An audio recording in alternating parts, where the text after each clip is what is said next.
प्रभाग क्रमांक 10 बद्दल आपण पाहतोय. प्रभाग क्रमांक 10 मधील परिसर असणार आहेत industrial estate, Nehru Nagar, hotel status in, मुक्त सैनिक सोसायटी, पोलीस कॉलनी, खंजिरे भवन, अशोकनगर, रेंदाळ बँक, कामगार चाळ, सिद्धी पंचायत धर्मशाळा आणि काजवे हॉस्पिटल.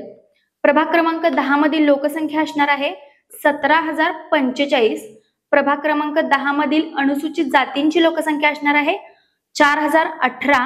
प्रभाग क्रमांक 10 मधील अनुसूचित जमातींची लोकसंख्या असणार आहे 77.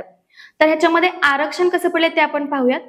प्रभाग क्रमांक 10 मधील आरक्षण असणार आहे प्रभाग क्रमांक 10 अ अनुसूचित जाती पुरुष, प्रभाग क्रमांक 10 ब ओबीसी महिला, प्रभाग क्रमांक 10 क सर्वसाधारण महिला आणि प्रभाग क्रमांक 10 ड सर्वसाधारण.